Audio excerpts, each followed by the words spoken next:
You're now listening to The Bryan Callen Show with your host, Bryan Callen. This is The Bryan Callen Show without Bryan Callen. Bryan actually booked a job today, and I really couldn't wait to talk to Spiros again, so I said, sorry, Bryan, I'm going to do this conversation on my own. The reason why is because, the last time we had Spiros on, obviously he's charming and charismatic and all of that sort of stuff. But I think Bryan and I very much remained at that place where we were frankly intimidated. Not just by Spiros as a physical specimen, a Greek god, an Olympian, but also, intimidated by the idea of quantum physics and physics in general. And I mean, when we had Lawrence Krauss on, the point he made was, we shouldn't just stand in awe of physics. We should really get in there and wrestle with these concepts because, to stand in awe of things is, ultimately weakens yourself. And further, it's also just a cop-out. You're not even really trying to engage with this stuff.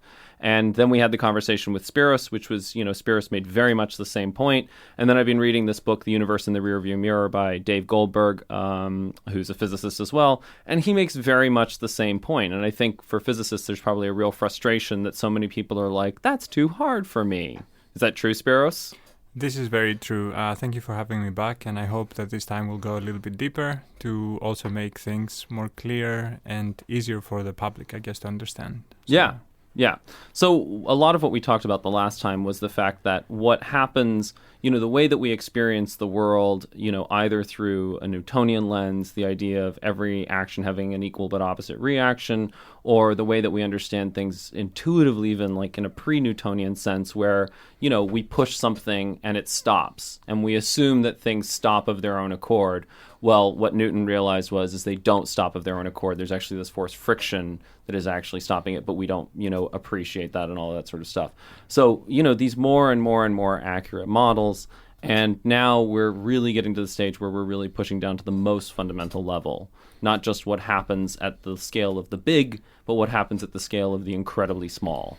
Yes, and we're seeing something interesting that as we're going deeper and deeper into the scale of the very small, the same type of ideas of how the very large things like planets operate and revolve around each other, we end up seeing very similar ideas at the very small scales. But then we end up seeing also some things that we did not expect just when we look at the very, very large. And that's where quantum mechanics comes in, and maybe even a theory that underlies quantum mechanics itself. Right, which is the theory of everything, as it's sometimes called. Yes, and I guess I said last time that even if we had a theory of everything, which meant that somehow we could figure out how to unify gravity with quantum mechanics to get something that we call quantum gravity, even after that happens, this would just give us the ingredients, right? It's almost like we're playing a game of chess, and then after thousands of years, we finally figured out the rules, right? First we figured out like what the pawns do, then what the rooks, and then like the knight, and you have the queen at the very end that can do pretty much anything. But after you figured out how the rules work, it doesn't mean that you're an expert chess player, right? Then you have actually emergent strategies, the plots that you can actually write now that you have the words. And so we're still trying to figure out what the words are, but once you actually figure out the basic ingredients, then you can really start building stuff that you didn't think you could build before.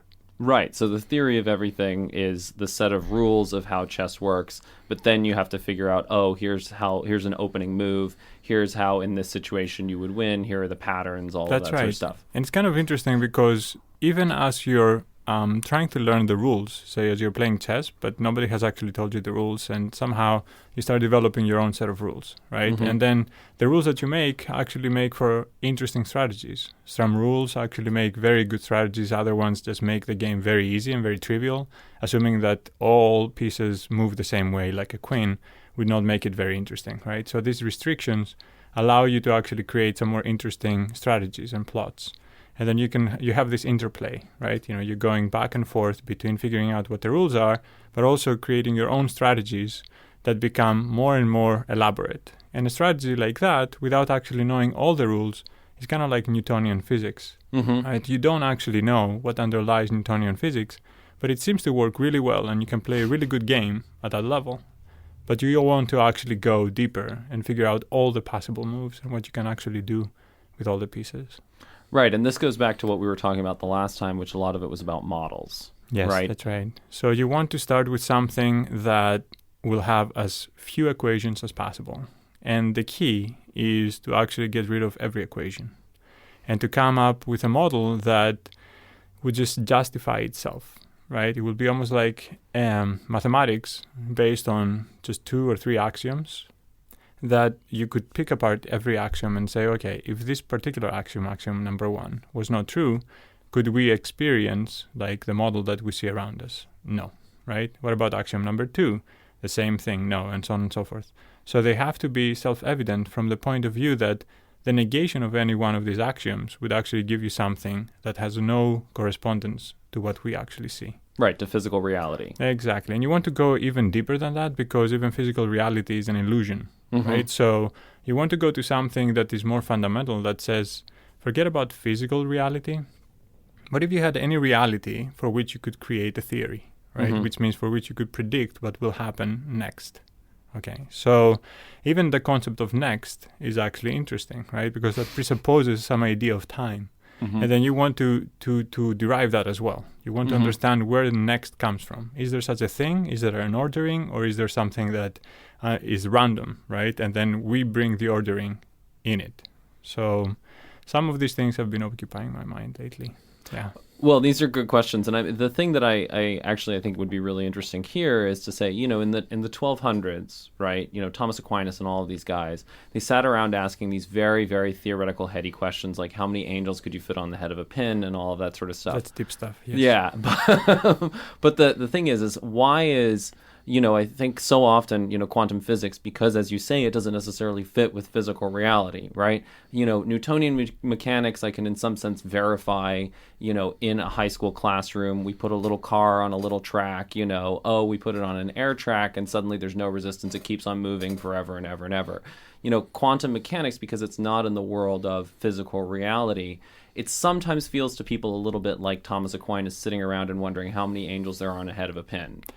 It's certainly like that. It's actually very difficult to create intuition about quantum mechanics because you actually need a very expensive lab usually to do something like that. Or you need to try to do experiments in a classroom using simple lasers and maybe some polarizers that create interference patterns, and then try to deduce from that, right? Just through thought experiments, what you would expect to see if light was a set of particles or if it was wave, and then try to understand this idea of duality, right? The idea that the same thing can have a different essence if you look at it from a different point of view. Right, and you're talking about the double slit experiment. That's right. That's one of them, double slit experiment. But more fundamental in quantum mechanics is this idea that the point of view that you take as an observer actually changes what you observe. Right. Can you break that down for us? Because that's one of those things that often gets floated around in the public consciousness, and then what happens is hippies take it over, and suddenly they think that it means that, what you think changes the universe and all of that sort of stuff, which it may do through your actions, but probably not through quantum mechanics. It is kind of heady stuff, I guess. It's a little bit weird, but from the point of view of experimental physics, it really says that if you try to access certain properties, intrinsic properties of quantum particles, right? So everything is quantum, but like you want to get to a point where the quantum nature of the particle is still intact, right? And you haven't transitioned to the classical, where it has collapsed, as we say, to one of its classical states. So if you really cool things down, which means that you try to remove excitations, thermal excitations, things interacting with your particle, then the less interactions, the more quantum that particle is, or that object. So at that point, you can actually try to manipulate it using magnetic fields or microwaves and things like that. And depending on which way you hit it from, which direction in space you actually try to interact with it, you actually end up seeing different properties of the same particle. And that's very interesting that you can actually measure the properties of a single thing from different points of view and end up getting different things. So when we hear this thing, it depends on where you're observing it from. It's not necessarily where you're observing it from as the physicist in terms of like, my eyes on. It's not like anthropology, right? Where by observing the thing you change the behavior. Actually, it is. Okay. It is exactly like that. Okay. So that's what's so interesting about it, that just like an anthropologist, the moment you embed yourself into this social or anthropological experiment, you have to remember that you're part of the equation right now, right? So the moment you do that, there is this feedback. And so the very fact that you're actually interacting with something in order to observe it, right? Like when we want to see something, we have to send photons to probe, right, the essence of that thing, okay, the inner properties, and then they have to bounce back, right? If they never came back, you have something like a black hole. So you can never really get what is happening inside a black hole because you never get any of that information coming out unless we have something called Hawking radiation. But that's kind of the idea, that without interacting with something, you cannot know what it is. And that's the Heisenberg uncertainty principle, that's right? Kind of exactly. It's part of that as well. That the moment that you actually ask, one of these particles, what is your position? How would you know, right? You need to send a messenger, right? Some other particle, something like that interacts with it. But you want it to interact very weakly, because if it interacts very strongly, the interaction itself will actually change the position. Right. It's almost like you're trying to measure where a billiard ball is, right? But like if you really try to do it by sending another one to it, you will actually knock it off. So you want to send something much smaller, like a photon, right? That actually will bounce off of it, will not really change its state, and will come back in your eye and say, okay, it's right there. Right. But even when you bounce a photon off of it, you do change it slightly. Change, yes. Right. But macroscopically, you cannot see this change. So there are some observables that, for all intents and purposes, they have not been perturbed. Right. And I mean, as I recall, and this is coming from high school physics, but the point of the Heisenberg uncertainty principle is that there's basically always a trade-off between knowing an object's momentum and knowing its direction or position. And the more certainly you know the position, the less certainty you have about the momentum, and so on and so forth. So this is interesting, I think, because this principle is actually a mathematical manifestation of a mathematical space on which we actually put the wave function, right? So the wave function is this mathematical object that has some coefficients, which are just some numbers, and they can be either real numbers or even imaginary or complex, which have both an imaginary and a real part. But these amplitudes, these coefficients, do not mean much by themselves. But when you square them, right, they are supposed to correspond to a probability of you finding yourself at that state. So I think this is interesting because, as we were saying earlier, there is a way to actually look at that one wave function from many different points of view, in what we call in mathematics many different bases, right? So just like you can decompose a vector, right, that is 45 degrees in the xy plane into equal parts in the x and the y plane, right? You could rotate your bases. Instead of having the xy bases, you could just rotate it any way you want, and then decompose again that same vector that is fixed in space, and then you could have different components. So part of the game of actually understanding what's happening around us in the world is figuring out the right basis on which we can decompose these vectors, right? That you have all this information in the vectors, and if you're smart, you find a basis upon which the decomposition is very simple. In particular, if you were to rotate this xy plane 45 degrees, one of the axes would correspond to the direction of the vector itself. Right. So it would be along that direction, and then you wouldn't need to decompose in any other direction. So just to take it back to billiard balls, right? So when we're talking about the vector is literally the line in which the billiard ball is moving. That's right. Yeah. And we can break up that motion. So say it's moving, across the table towards a corner pocket. Well, we can break that into a motion up the table and a motion to the left of the table, exactly. right? Yes. But what you're saying is that if you rotate it so that instead of breaking it up like that, we break it up and one of the directions is pointing directly in the direction that the billiard ball is going, then it all becomes much, much simpler. Exactly. Right. But there's a big advantage sometimes to doing the opposite of being kind of dumb and saying, well, I'm just going to decompose it along this X and Y direction that I chose that has nothing to do with the up direction. Up the table and to the left. Exactly. Right. And the reason is because these become independent degrees of motion. And this is amazing, right?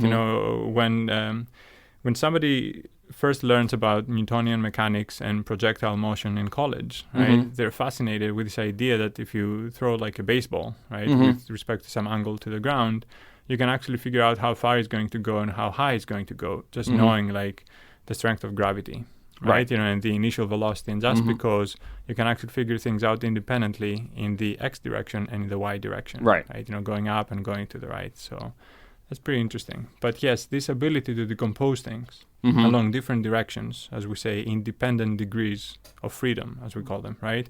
And I talked about that last time. This is very important, because then you can do the analysis in each one of them. But that also gives you this amazing structure and also the potential of changing that basis, of changing your viewpoint, right? And that's the idea. Like, in particular, you can think of us being in 3 dimensions, right? And we always think of this X, Y, Z plane, right, that we have like in 3 dimensions. But what if you were to rotate your head, right? The world would look differently. And you have to do all the calculations in your head to move it back 90 degrees. And then you're like, okay, everything fits. But it would look very different to you than to somebody else, especially if you're hanging upside down. The world would look very different. You're like, this makes no sense. What are you talking about? Up is down and down is up. So you have to do these transformations. But if you're hanging upside down, maybe you can do much better at interpreting something that you're seeing than if you're like just looking at it straight. And this gets to, why physicists and mathematicians often talk about math and physics and science being elegant, because you have to keep on changing your perspective, just like you would keep on changing your perspective on a chessboard. That's right. Until eventually you see the way forward. Exactly. And this is actually where symmetries come in as well, right? Because if you actually end up seeing the same thing as you're changing your basis of observation, right, your point of view, then you have a symmetry. Okay, and symmetries are very powerful because they reduce like the complexity a lot. They're saying in order for you to figure out how complex something is, you just have to look at it from one point of view, and then the symmetry will give you all the other points of view as well. That's very powerful. And so let's talk about what some of those symmetries are, right? Okay. There's, we have translational symmetry, right? We hope that the laws of physics do not change as you move in space. You can do the same experiment, right? Here or up in Andromeda Galaxy. You have some rotational symmetry, usually, that you can imagine, right? If you just like float in space and you start orbiting around like your center of gravity, then you should still be able to see the same experiments and the same answers. You also seem to have, in quantum mechanics, you actually have another symmetry, that is time reversal symmetry. So the ability to actually go back in time and see the exact kind of like same things. The laws of physics should be exactly the same, which is not something that, when you look at the Newtonian world, right, this doesn't make much sense. Right. Okay, because if you drop like a cup of tea, it's going to break, but you don't expect you would expect gravity to always pull it down, but never like push it up where it used to be, right, and make itself up. And this is one of these conundrums, I guess, right, that we're trying to understand how in quantum mechanics you have this symmetry that the laws of physics are supposed to be the same forward or backward in time, but we see things differently. Right. So even though there should be that symmetry, there is some asymmetry, in the same way that even though there's symmetry between matter and antimatter, there's so much more matter than there is antimatter in the universe. Yes. And we're trying to understand this through many different notions. One of them is spontaneous symmetry breaking, right? That for some reason, one of them becomes the object of choice, right? And the other one starts losing. And the moment like you have... So you can think of it also from the point of view of stable and unstable equilibria, right? So if you're like at the top of a hill and you drop a ball, right, or you just put it right there at the very top, just push it, it could like roll to the left or to the right. You don't know, right? It's very unstable. But if instead like you had a valley, it would always stay at the bottom. Doesn't matter what you do, it just come back. So one of them is a stable equilibrium, the other one is unstable. And then this spontaneous symmetry breaking has to do with these unstable symmetries, right, where you could like make the smallest input from something external would make immediately a choice for one or the other of the things that you had in your symmetry. And one of the things that Dave Goldberg talks about here is it seems that in there's a tiny preference for matter over antimatter. And then what happens is that when you're dealing with that many particles at the beginning of the universe, that essentially it ends up that the universe is overwhelmingly matter. Yeah. So it is again the same idea, right? Yeah. That like if for some reason you're at a situation in parameter space, right, where after the Big Bang, say, you have all this huge explosion, and then you have this inflationary period where things are exponentially like fast moving away from each other. But there's a point at which gravity starts to kick in, and then it starts to make like little clumps of matter, and then more and more and more. At some point, even though things are expanding, they're coming together as well, right? And you start creating actually like, galaxies, and then like all the things. Solar systems and stars and planets and the whole thing. That's right. If things were a little bit different, right, or a little bit faster at expanding, okay, or gravity was a little bit stronger, then you wouldn't actually see what we've seen, right? Because after the Big Bang, things would actually either collapse under their own like gravity, back to nothing again, or that they would just keep expanding so fast that nothing would ever form. Right. So sometimes, there is this question of fine-tuning, right? How could it be that the expansion of the universe and the creation of like new space-time is at such a rate that is almost exact at what we need, right? To actually see the things around us. And one of the ideas is that, well, if it weren't that way, we would not be here to even ponder. And that's called the anthropic principle. That's right. That's the anthropic principle. But I've been thinking that there is something more fundamental than the anthropic principle. Because even if all of us are gone, right, I talked about this last time, and we're wiped out like the dinosaurs, the universe, I think, like would still keep going the way it's going, and like the Earth would still be there, and the other animals potentially, or the cockroaches, would still like rule the universe. But how is this possible, right? Why is it the universe so fine-tuned? Maybe it was fine-tuned for cockroaches, not for humans, after all. But it's not. It's there's this ability of this universe, as long as it is stable in a sense, right, and it can still like have some predictive power for its own future, right?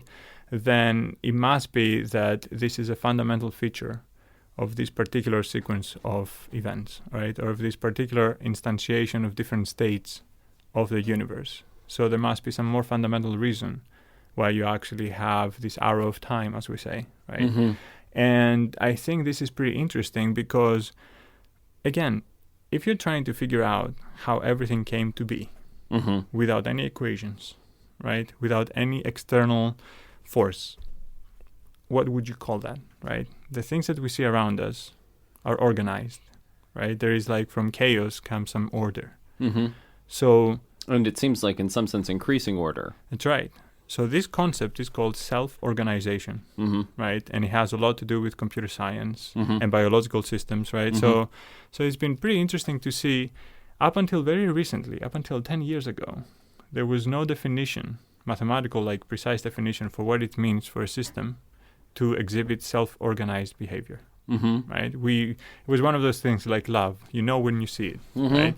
But now it seems like about 10 years ago, some mathematicians, I think from the University of Michigan, and collaborated with somebody from Los Alamos National Labs, and they came up with this very nice definition that has to do with something called mutual information. And mutual information is literally this information you have if you have a whole system and you can break it into two parts, right? If you were to just look at the two parts individually, you can just get some information about, the system, right? But what if there are correlations between the two parts that actually end up giving even more information about the total, right? So if there's emergent information. Exactly. Just because you actually have these two parts, right? But you put them together in a specific way, there is that information coming exactly from these two parts being glued together in that particular way. And that's this mutual information, the information that you have extra. Because if you were to just divide your system into two parts and just look individually, you would have some information. But what if there is any extra information? That's that mutual information. Right. So it's if the whole is greater than the sum of its parts, then you have essentially a self-organizing principle. Pretty deep stuff. Right? Why? Because if you think about human beings and the problem that something called the hard problem of consciousness, that has to do with qualia and this idea that do we feel the same way, right? Do we experience the world in the same way, and what actually makes up consciousness, right? If you put like a bunch of things that can be stimulated by the environment, right? You can have a thermostat or things like that, okay, that respond with respect to the environment. If you put 1 million of them together, will they be conscious? Okay, and it's the same question of dividing up the human brain, for example, into all of its parts. Then you would think that, well, consciousness must be something more than just the sum of all its parts, right? Of all the neurons and all this stuff. It is an emergent phenomenon. It must be hiding in the collection, of all these things and how they're actually correlated with respect to each other. And I think a nice way to think of this is actually a Harry Potter book, right? Take all the words from the first book, right? And just individually, and then just catalog them. Every word, how many times it has appeared, exactly, and just go down. Maybe there's 10,000 different words that J.K. Rowling used, right? But this would mean nothing. If I gave you this list, this would not be the first book. It would not be popular at all, right? It'd be more like a lexicon or something like that. So it is exactly how she puts it together, the plot, right? And how it all comes together that gives you this information. So it is the mutual information of the past pages to the next pages, right? Of the past to the future. So how much of the future depends on the past is that in correlation, right? And to try to understand now the theory of everything from that point of view, how time and order emerges, you can actually think of it simply like a universe in which all these words, right, these particular states have been put together, just like the frames of a movie, in such a way so that the future depends on the past a lot. So the mutual information of the future with respect to the past is very high, and it's increasing. So this could be the one that we've been looking for, right? That if you were to order together all these frames in such a way so that at any point you can cut and say at minute 35, right? What is the correlations, right? Or what we call the mutual information, which is mathematically precisely defined, of the future distribution to the previous distribution of all these frames, right? Then if this is large, it means that you actually have a good plot. Right. Okay, you haven't just introduced random elements in the future of the movie that have nothing to do with the past. Okay, so to break this down a little bit more. Okay, so for example, I put a bunch of amino acids, a bunch of, nucleic acids, a bunch of fats, a bunch of sugars in a jar. It is not life. No. Right? It's that these things have to be arranged in such a way that their combination creates something greater than just those parts, right? And so it's being done also in a kind of a sequential way. Yeah. Right? That's what evolution really is. Right? That there is a procedure upon which the smaller things end up making a little bit more complex and more complex modules, and these modules come together, they create more complex modules, and so on and so forth, right? Until you get something large. And then you're thinking to yourself, but how could it be? This is amazing, right? That all these little things that have no intelligence on their own created something so intelligent afterwards. So you're saying that the reason why time moves forward is because there's something fundamental about the universe that likes order to increase. I wouldn't even say that. I would say that if this were not the case, right, this would not be our universe. Right. So if we were because I believe that all these other movies exist also, right, and are playing out there.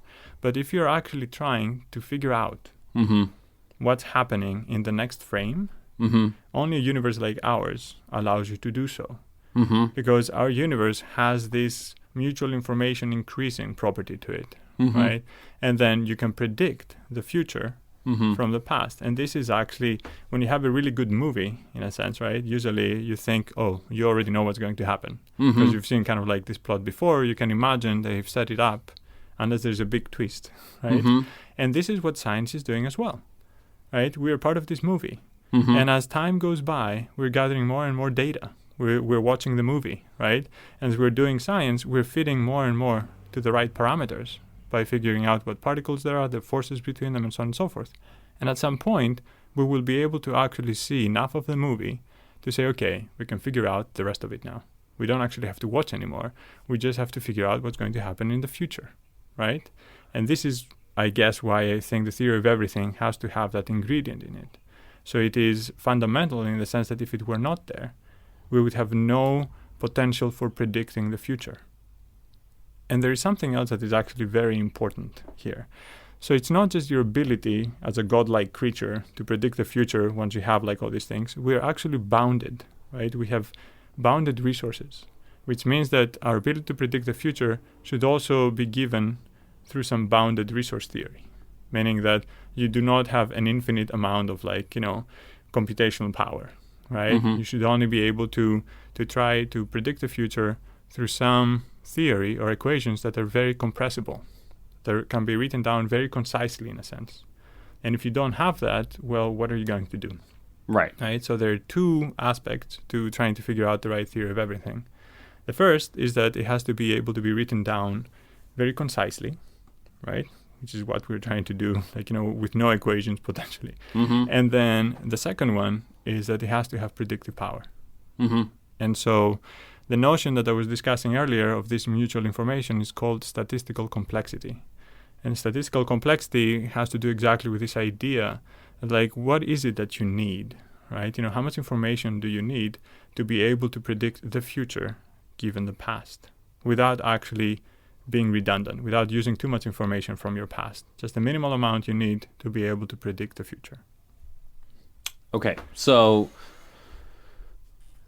I think the first thing that's really important is in terms of what you're saying about it should be something that's simple, that should be written down. That's right. There's something really, really, really important there, which I think in general gets overlooked. We look at the world and it seems more and more and more complex. And so I think a lot of people feel, the age of industrialization has taught us we can't possibly understand everything, right? I have to try and understand how my job works. I don't also have time to try and understand quantum physics or campaign finance or any of these other issues. Yes. But what happens with, science, with all of these things, is that you find that actually things get simpler when you understand more, because it gets reduced down to a few core principles that you can apply across everything. Precisely. And so in physics, what you have is currently it's very messy, because you have 4 different forces. You have thermodynamics, which applies at a sort of larger level. You have Newtonian mechanics, which applies at an even larger level. There are all these, there's relativity, there's all these different things. And ultimately what it would get to the stage is where you would have a single principle from which everything you would be able to derive and everything would emerge. Through observations, you'd be able to just fit in to that one principle, and create the equations that you can use for specific regimes, right? For very large objects, very small objects, and so on and so forth. And that's precisely what I'd love to see happen, right? But I would say that physics actually has done a pretty amazing job at reducing the complexity of what used to be. It's just that you have 2 forces, right? One of them is an expanding force. The one that is because you're discovering so many new things, you're trying to fit that data also to your model. So you have to expand the model, and initially it looks more complex. Right. Because you have all these random points there. But then you do some good work, and then you expand your theory, right? And that theory then explains not only what you already knew, but all the new data as well. And the nice thing, as you said, is that when that happens, when you're at that stage, your theory is much simpler than the original theory that actually described even fewer things. Right. So it's a win-win situation. And we hope to do even more, where you have fewer equations and you can explain even more things. So, and an analogy that I think is, really accessible for people is, when Newton came up with, or really sort of synthesized together Newtonian mechanics, initially, they had all these large complex charts for, the tides, and they had all these complex charts for the motion of the planets and all of this sort of stuff. And it was a bunch of equations. And ultimately what he realized is that all of this could be explained, the tides, the planets, the motions of the stars, by understanding gravity with a very small set of equations. And really, principally one, right? His universal equation for gravitation, right? Yes. So the same thing is what happens. That is the process of physics. Even if you look in, evolution, coming from the biological sciences, there's, this diversity of life. It all seems so crazy. How do you explain why this bird is this way and this other bird has this different beak? And then you realize, oh, it's a single thing, right? Change through time because the survival of the fittest or whatever, simplification you want to use. But it becomes much, much easier to understand all of that life through that one lens. Yes. And so what we should really be doing as individuals is not shying away from something like quantum physics because we think it's too hard for us, or, that it's reserved for, Greek gods. But in fact, we should really be engaging with it, because it's actually understanding these things is not going to cost us time. Yes. It's going to save us time. Yes. Because we'll have these core principles that we can apply broadly across many areas of life. That's right. And I think also that the human intelligence, right, shies away usually from things it thinks it doesn't understand, right? And I wouldn't say it really is our fault as physicists or mathematicians that have created so many arcane equations and so many deep concepts there. But we have a responsibility to the public to make it accessible at a level where they can engage with them, themselves with these concepts without having to learn all these equations. Because in the end, I really do believe that you should be able to explain the theory of everything to a 10-year-old kid, right? That is just, can stay there for like an hour and then just ask questions back and forth and say, okay. Because every time a kid asks you this question, why, right? It's because you do not know the answer, right? They don't know the answer, but what they have on top of you is that they have this curiosity, and that you may think you know the answer, right? Because you thought that you learned about it, or you thought a bit about it, and you said yes, that's why. But then if they keep asking you why, it gets really annoying. Not just because they are asking you why and they're not letting you do what you want to do, but because they make you realize that you're actually missing something, right? And you were a kid at some point yourself, and you thought why is that? Why is there time? Apparently my nephew just recently asked my brother, what is a minute? What is time? Right? He's 3 years old, right? Yeah. So my brother, of course, asked me to try to come up with a theory of everything within the next year to explain that, which should be fun. Yeah. But I think there is a lot of value in actually reaching out to the public and getting everyone engaged with these questions, because they're not just questions about physics, right? They're questions about life at large, right? Our purpose, how much we can figure out, right? What we're made of, these kind of things. And the very process, the journey itself, I think, is far more important than actually figuring out the answers, So I would like to see a lot more kids engage with these questions, a lot more of their parents, actually, and we're trying to do things to make it a little bit easier, because without the template, then where do they start, right? To pick up like a book on quantum mechanics and say, okay, I'm going to read like the first 2 chapters and go talk to like my 12-year-old son or daughter. It's going to be tough. So. Well, and I mean, a lot of the stuff that's been going on in physics teaching, people like, Spiros and I were introduced through a friend of mine from college, Alexei Gorshkov. And, Alexei, who is also a quantum physicist, was talking about Eric Mazur, who is the guy responsible for the flipped classroom and some of the work that's being done in physics teaching, because what they're realizing is that the problem is that even that if you want to become a physicist, then you have to get to those simplifications, because it's having simple models that frees your mind up to be able to, see the larger patterns and all that sort of stuff. Exactly. And this is interesting because, again, as I said last time, actually I have a PhD in mathematics, mathematical physics, as it's called. But my first mentor, Matthew Hastings, one of the most important things he taught me was that I should let go of this notion that I have this like super powerful brain that can immediately see the big picture and the generalization of everything, right? I should just start working with the very smallest model I can make to actually get some idea of what direction the truth lies in, right? And then if you do that, it's actually not so easy to create your own little example that can actually give you some non-trivial information without having to go, all the way, right? It's almost like trying to prove a very deep mathematical theorem, and you're trying to just say, okay, you could start with the Pythagorean theorem, for example, before it was known, right? And then you draw a bunch of triangles, and every time you see this pattern, and then from there, you can try to deduce that it is always true, a squared plus b squared equals like c squared, right? So we need more of that. We need to build more physical intuition with respect to the public. And in order to do that, we need to give them some of these models and some of these questions, like puzzles, right? Because the public is much smarter than we give it credit for, right? Very, very deep thinkers out there that just are waiting, right, to just see the right picture, and then they already have the emotional connection, or like poetry, they've already experienced some things, and then they completely immediately unlock, right, the depth of the poem. And here we are trying to see it from our point of view, which is tens of years of exercising with specific mathematical tools. And then you forget, as a mathematician or a physicist, that all of your work and the way you're trying to approach things is presupposing all these assumptions, right? And your viewpoint is kind of stuck in one way.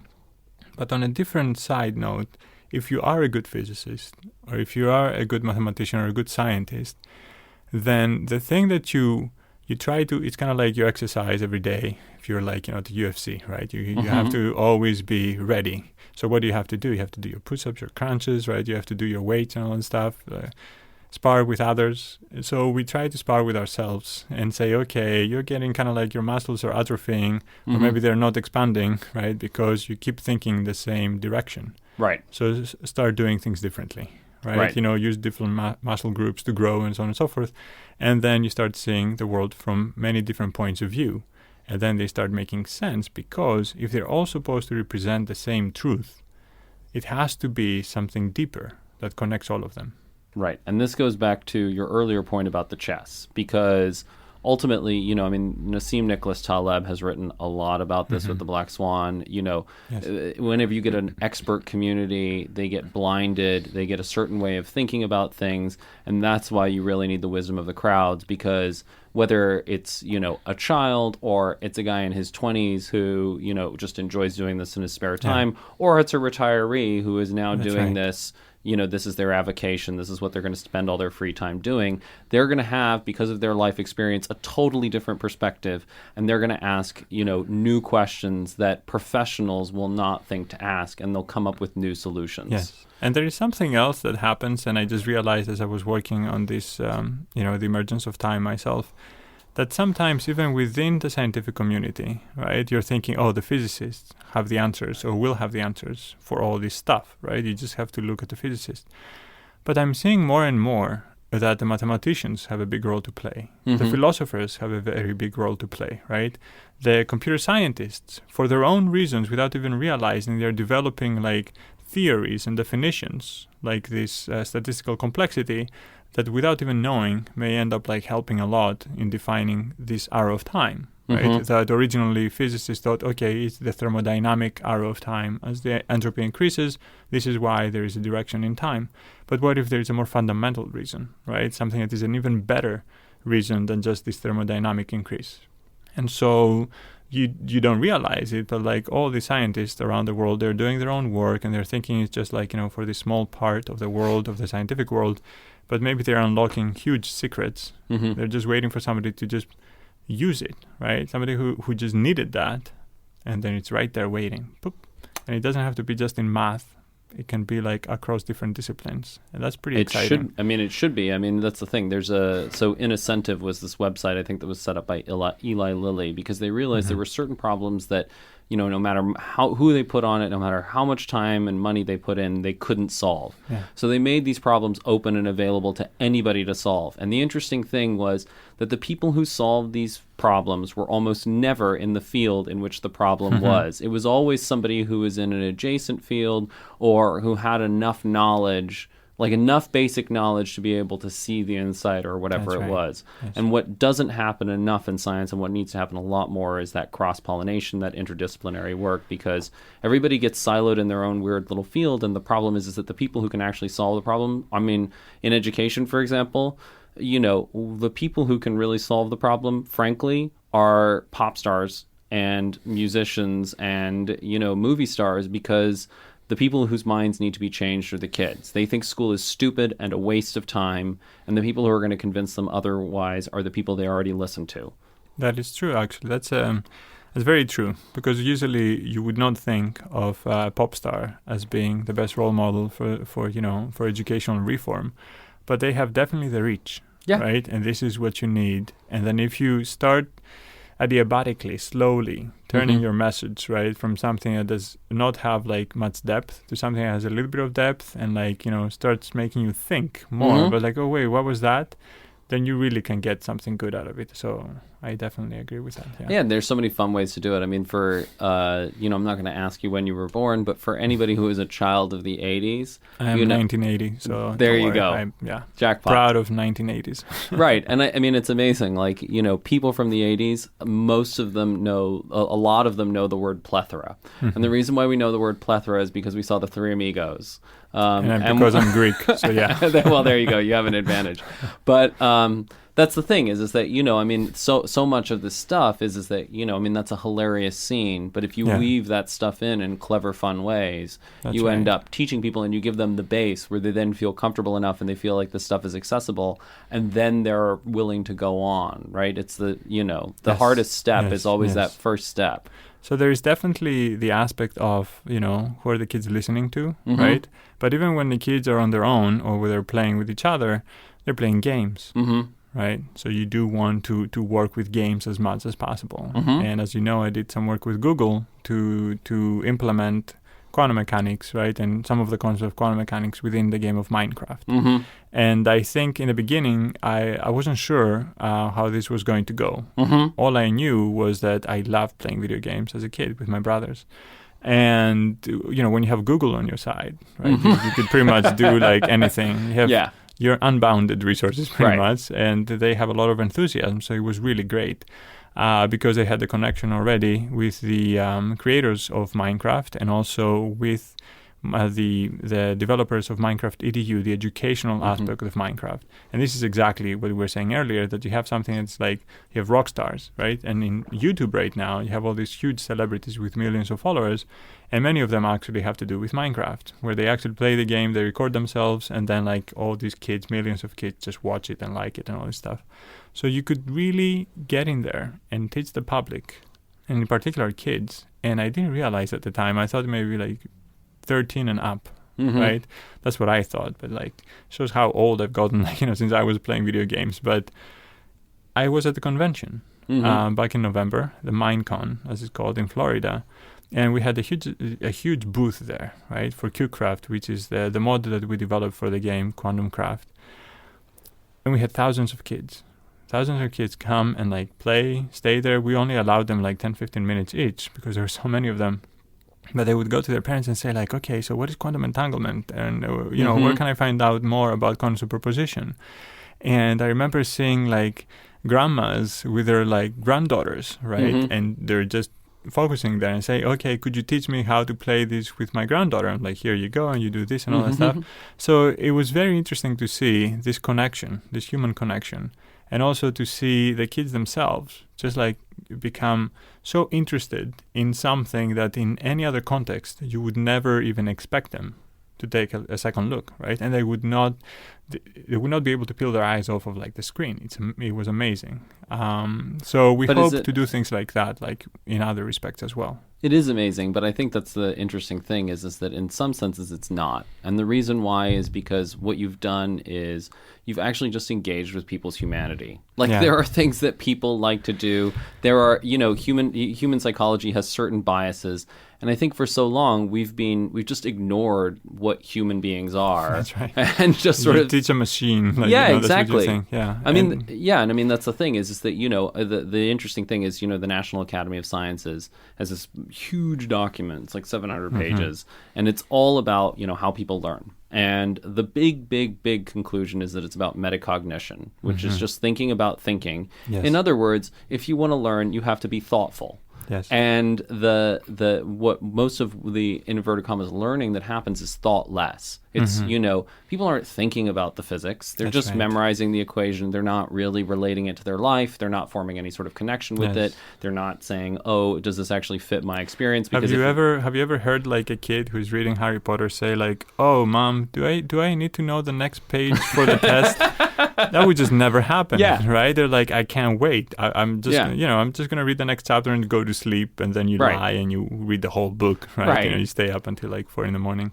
Or make flashcards for like Horcrux. Horcrux.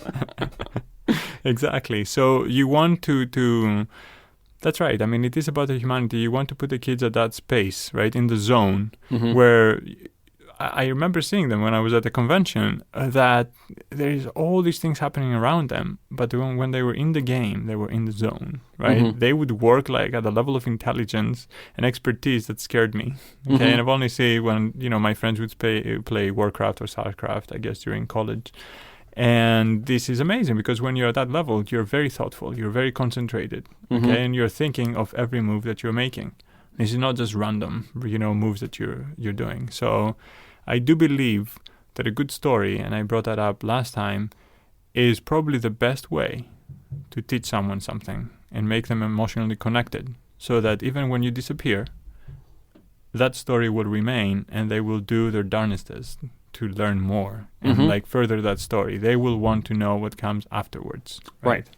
So I want to see more of that. And in that respect, I've been doing a little bit more work with Jorge Cham, the creator of PhD Comics, which is pretty much the equivalent of Dilbert, but for academia. Right? And it's pretty hilarious. And I asked him from the beginning, I want you to do some animations for us, right? To actually, go out there in the public and say, this is the work we're doing at Caltech, for example, at the Institute for Quantum Information and Matter. We're doing all these amazing experiments, right, that are like pushing what we know about quantum mechanics and about the universe, really, right? And how do you do that? You could just do a talk and record it, right? Or you could just write a textbook. But who is going to, how many people are going to read that and even get it? So from this flipped classroom idea as well, I had learned from Salman Khan that you just need something that's about 5-6 minutes long and engages, right, the public. And I did one with John Preskill. We have 3 of them already done, 3 animations, but that one got it's close to 300,000 views. I'm more popular because of that than any theorem I will ever prove, right? This is just about quantum computers. Yeah. Right? So we need more things like that. And I think that's the thing is that those questions already exist in the public's mind. There are things that we hear about all the time and we're like, what does that mean? I would love to know more about that. Exactly. And that's the thing. The curiosity is already there. It just needs to be satisfied. Yes. And that is what you're doing. I hope so. So, I mean, I think that's the thing. For me, I was so excited to have you on because I had, to be perfectly honest, I was intimidated by this stuff and figured that in some sense it was either beyond, I don't know that I thought that it was beyond me in terms of my capacity to understand. Because it was on purpose, Hunter. It's better to be feared than to be loved. That's right. But there are so many great resources out there if you want to go out there and, learn about this stuff. And why would you miss out on what is frankly fascinating stuff, because these are such fundamental questions. Whether you play QCraft, which Spiros helped develop, whether you read The Universe in the Rearview Mirror by Dave Goldberg, or whether you watch these animations that you're talking about. And where can we find those animations? You can find them on our website at quantumfrontiers.com and also on phdcomics.com/quantum. That's awesome. Spiros Michalakis, thank you. Evcharisto. Thank you so much for having me again, Hunter. Yeah. You've been listening to The Bryan Callen Show with Bryan Callen. Be sure to like him on Facebook. Just search for Bryan Callen Comedy. And follow him on Twitter. Just search for @Bryan Callen. You can also find him online by visiting his website. Just go to bryancallen.com. Until next time, bye-bye.